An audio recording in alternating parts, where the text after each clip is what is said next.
On one of the windiest days of the year in New York City, I followed a trail of Kodachrome slides to a trash bag filled with them. I thought maybe there'd be an interesting story, so I recorded myself picking them up and sent a clip to my editor. She was intrigued, so we went live on Facebook. That's me.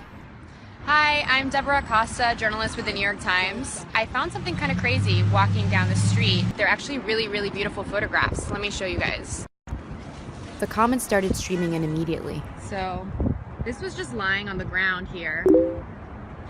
People projected all sorts of meaning into the slides. And 11th Avenue. And I followed it to this trash can, this random city. And some people thought they were meaningless. And I found this bag on the ground filled with beautiful Kodachrome slides.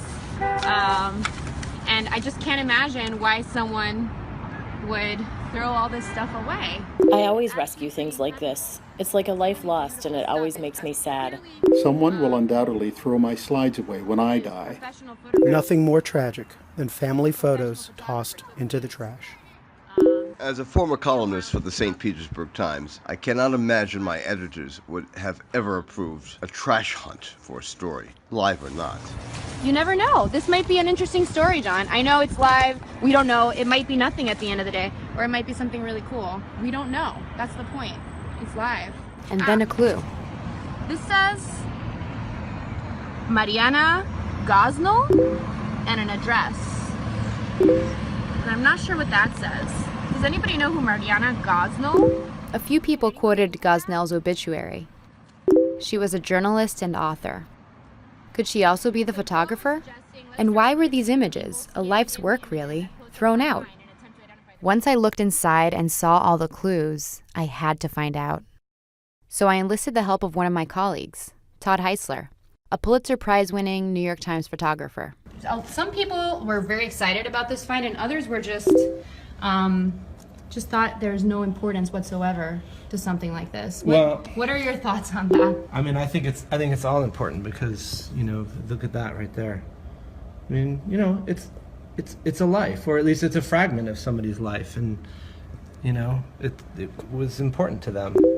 Mm-hmm. So is it going to hang on a gallery wall? I don't know. But does that make it important or less important? No. I mean, that's a beautiful picture. Mm-hmm. So, Tony DeVito thinks maybe someone buying a derelict storage locker would have ditched this kind of stuff assuming it had no value. Yeah. Do you think that's a good hypothesis? Yeah. Yeah, because one of the comments said that there was a storage place nearby. Yeah. As we dug through the images, adventurous scenes unfolded before us. Antarctica, Kenya, vintage planes flying over rural scenes, and a woman. We saw her again and again. Could this be Mariana Gosnell? Now that we had a sense of what we were dealing with, I decided to make some phone calls. Hi, Jamie. This is Deborah. I was determined to do all of my reporting live so that the audience would be a part of it. I found a bag filled with Kodachrome slides. First, I left a message with Jamie Fenwick. He was listed on her obituary as her longtime partner. I tried a few more, including her siblings, but no answer. Then, Scott Gosnell, 45 years old. I wonder. Okay, I'm going to try this number. Hello? Hi. So I just want to let you know I'm live on my Facebook account. Okay, wonderful. Is it okay if I put you on speakerphone? Yes, well, she was a journalist. She worked for Newsweek for many years. And do you know if she took photographs herself? Would she bring a photographer with her? She was also a very good photographer. Oh, wow. So I think I may have found her slides. These were just like sitting on a corner next to a city trash can in New York City. That's mysterious. Isn't that mysterious? Yeah. I wanted to learn more about Mariana and ultimately solve the mystery of who left the slides on the curb 4 years after her death. Hi, Paige. Oh. Hi. Quiet, everybody quiet. So I met with her good friend Cage, who reached out to me when she saw the live video on Facebook. I was shocked to see her beautiful photographs in the trash, and so many years after death. But I think I said the minute I saw the picture of the plane, the slide of the plane that you held up very early on. And when I saw her handwriting, I almost cried. I said, oh my God, it's Mariana. Way before I saw the envelope that said Mariana Gosnell. After my initial horror, I was so happy that they'd been liberated. You know, set free. Like Mariana loved birds. She was a big bird watcher. She used to always participate in the bird count in Central Park. And so they were like little birds are like little airplanes flying around. So it was the right thing to happen to them than being consigned to landfill somewhere. As I chatted with Cage, a picture of Mariana began to emerge. She was curious. She was passionate about passionate people. She found the beautiful in the mundane. She loved flying her plane. But what would she think of all this? I think much as she kind of wouldn't like the attention, she would be so tickled. She'd be tickled at the mystery of it and the lengths to which you went to find out about her, and that ultimately she would really be pleased. And because this place and this work meant so much to her, I think she would be absolutely horrified that it was in a wastebasket. So who could have put them there? As I researched Mariana, I realized that we'd actually written about her before. It was a New York Times review of her last book, Ice, and in a stroke of serendipity, the journalist who reviewed Mariana's book, Elizabeth Roit, is also the author of a book all about trash. So my book is called Garbage Land, on the secret trail of trash.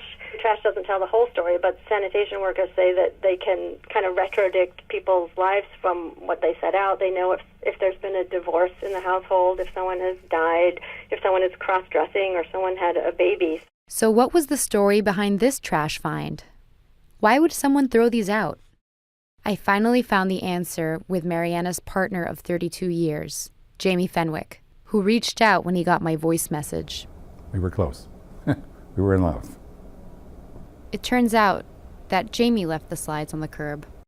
He was downsizing a storage space he had shared with Mariana. But we had an overload of one bag of extra stuff and would have cost more to put that in the dumpster. So I, at the end of a very, very exhausting, physically exhausting and emotional day, pruning the storage locker, one can imagine physically hard but also emotionally going through stuff, I put this bag of what we knew to be slides in the public trash on the sidewalk. And I thought, well, they'll pick it up tonight and that'll be it. And if worse comes to worse, some homeless person will see these and think they're of no value and move on. I wanted to learn more about their relationship, so I asked him to look through some of the slides.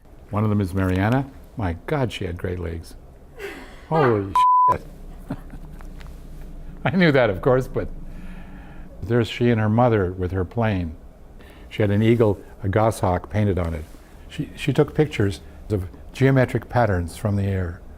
Stunning ones, stunning ones. So she was fascinated by these patterns. She would take pictures, but never of me, unless there was some particularly unflattering picture of me at the beach.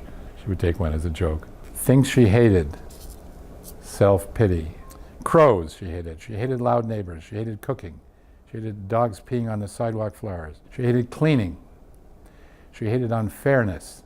Things she loved: birds, old flea market hankies, elephants, airplanes, tea. She loved canoeing. She loved serendipitously sketching people at Le Pain Quotidien. And she was always thinking of the next story. She saw stories in everything. That's why she would have recognized your story as a story immediately. She would have pursued that. She would have turned that into a print story. So the question burning in my mind was, why? Why did he leave these slides on the corner? There was no deeper thought, although if you happen to be a psychiatrist or deep thinker, you might say, oh, he subconsciously wanted these to be discovered. I think that's not the case. I thought of some conclusions people came to in the comments before they knew who'd abandoned the slides. Beautiful reminders of a loved one can often prove too painful to hold on to if they leave us. They made me realize why all of us were drawn to this story. It is kind of sad that what used to be treasured is now trash, but sort of circle of life, isn't it? And maybe the most important thing we all leave behind is the way we made other people feel while we were here. The best thing I've done is to have loved well and to have been loved well in return. That's the best accomplishment of my life. I never expressed those thoughts until after her death. Indeed, not till a year ago did that become clear to me, expressed in that manner.